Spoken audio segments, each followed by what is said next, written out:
All right, ladies and gentlemen, welcome back to the channel. Max Crosby, I love you so much. You are an absolute superstar. So currently, the Las Vegas Raiders and the Los Angeles Rams are running some joint practices, right? Well, according to Tashawn Reed of The Athletic, Crosby ran after Akers and attempted to punch the ball and force a fumble after, quote, the play was basically dead. Akers was not pleased. Punches were thrown and others became involved. This is funny because what is it now? The last two times the Rams and the Raiders have had a joint practice together in training camp, they've been in a fight. Reed also noted that Akers was ejected from practice since he bumped Crosby after the initial interaction. The defensive end remained on the sidelines for the remainder of that drill. Later on, Max Crosby explained what led to the fight, and he said this: "Shit, I was just doing what I do," Crosby said via, it doesn't even matter, Josh Alper. He didn't like that, so he got what he got. It is what it is. Cam Akers, he tweeted, "Somebody asked him what it was I got, question mark. Anybody with eyes saw what happens. Skull face, laughing emoji." All right.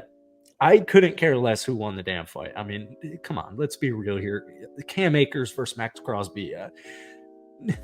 Come on. Right? But guys, this is exactly what we've been talking about. This is exactly the fire that we want with this Las Vegas Raiders team. This is literally exactly the type of news that I love to hear. I want these boys to have a chip on their shoulder. I want them to not let anybody come into town and beat them on their own turf. I don't want anybody to run the ball down their throat. I don't want anybody to, light it up passing wise, make every yard earned and know that you're going to get a beating. Let these offenses know that when you play the Las Vegas Raiders, your ass is going to get handed to you, and the next week is physically going to be hell. All right, before we get any further into this video, if you guys enjoy it, be sure to hit that like button, hit that sub button. Appreciate your guys' love and support so much. And I want to say this anecdote really quickly, okay? The more I look into last season, actually, we'll begin with the statistic. Here's a fun statistic. The Las Vegas Raiders last season, right? They went 6-11.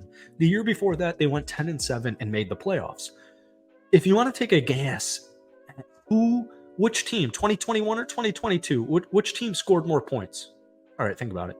Which defense gave up the least amount of points? All right, 21 or 22. All right, you got your answers. Both of the correct answers were the 2022 Raiders. The 2022 Raiders outscored the 2021 Raiders, and defensively, they gave up about 20 or less points. My point is, when you dive and dig into these games, and a lot of you guys, Raiders fans, are so knowledgeable about, not only football in general, but they're so knowledgeable about their team. This Raiders squad, specifically in the second half of the year, but it wasn't just the second half of the year. The offense let the Raiders down time and time again. Now, just for this video's sake, we're going to leave that be, okay? Because, there were games like, I'm thinking about the New Orleans Saints game where did the Raiders against the Saints get the ball down the field? If they did, it was in the very end of the game. They went 3+ quarters without getting the ball past the 50-yard line. The offense let the Raiders down a lot last season. And I'm not trying to point blame. I'm not trying to point fingers or put the blame on anybody, any players, any coaches, or what have you. But what I am saying is this. The Raiders defense last season was ranked 26th in the NFL. I don't think they were that bad. I do not think they were that bad. The 2021 Raiders defense was ranked 26th. The Raiders 2021 team was offensively just 18th. They had a worse than average. They had one of the worst defenses in the league, statistically rather, and they had a worse than middle of the pack offense. But they won 10 football games.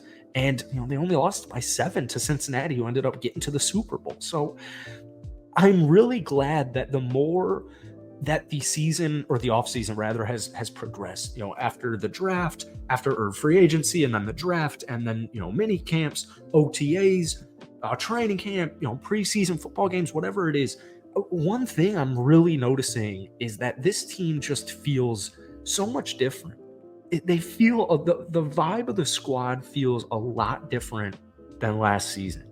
And I think, even though one thing I've loved to see is, even though Raiders fans, and I will not lie to you guys, I understand a lot of Raiders fans' concerns. I understand the Josh McDaniels concerns. He hasn't been a head coach for many seasons in the league, but he's never been that dude as a head coach. I get it. There's a lot of faith, there's a lot of trust, and a lot of patience that the Raiders have put up with for, I mean, I don't want to sound like a dick, but I will say 20 years, right? 20 years. Raiders fans have gone through a lot. And I really think that the tides are turning. And I know that Max Crosby, I know the Rams and the Raiders have gotten into some scuffles before. And the Rams are notorious since like 2016 they've been in so many fights. I don't even think you can count how many fights the Rams have been in training camp with your two hands. Unless you have a couple extra fingers, you probably can't count it on two hands. That's how many fights the Rams get into. Like Aaron Donald, recently threw a helmet, right? So my point is, and we've talked about it since the addition of Matt Crosby, since the addition of Marcus Peters.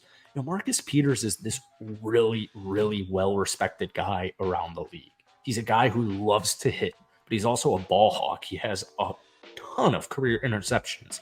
He's a ton of career forced fumbles. This guy is gritty. He's gritty. And the Raiders in the last 20 years, they just haven't had that gritty defense that's come together and actually, made their mark for an entire season. And I don't think that the Raiders are going to start off the season 6-0 or 8-0 or even 6-2. But what I do think is, first off, your offense is going to score the ball. Jimmy G is a good quarterback. I really don't get any of the Jimmy G hate, and we've ranted about it so many times on this channel where it's like, there's so many things that go into winning a Super Bowl outside of your quarterback game managing. Like, yes, you had a good defense and you have a good head coach, but like, you still have to play. You're still a quarterback. You're still the most important player on your team. But Jimmy G just doesn't get much respect in that regard. I guess it's because of the injuries. I'm not really sure. Outside of Niners fans, not too many people like Niners fans. I will say that. So I think that should be accounted for as well. But the offense is going to score. And I get it. Josh Jacobs still is not with the Raiders. He's going to be on the Raiders next season. Are they going to pay him? I don't know. That's up for anybody. That's anybody's guess right now. It doesn't seem like it. But Josh Jacobs will be starting week 1. Devontae Adams, Hunter Renfrow, Jacoby Myers. These guys, there's some studs. The tight end room. The offense is going to score. And defensively, even if there weren't any improvements from last season, which, by the way, we made a video yesterday on Ja'Cory and Bennett. There are so many studs on the defense. Devon Diablo, Max Crosby, Tyree Wilson's back. So many young cats coming on over from the defensive side via the draft and even free agency, specifically it's the secondary guys like Duke Shelley and David Long Jr. They're going to be so much better than they were last season. But even if they weren't that bad of a defense last season. So if they can clean some things up offensively and just get touchdowns, right? Just do your thing on offense. Work your system, Josh McDaniels. I understand the skepticism, but I'm just saying there's something gritty about this defense that I think they are ready to prove a lot of people wrong. And if the defense proves a lot of people wrong, well, I already know the offense is going to prove everybody wrong. I know the offense is going to be good next season. So if the defense is good, well, wouldn't that make the Raiders good? Let me know your thoughts down below. That's it for tonight. Hit that like button, hit that sub button, and I'll see you guys later. Thanks for watching.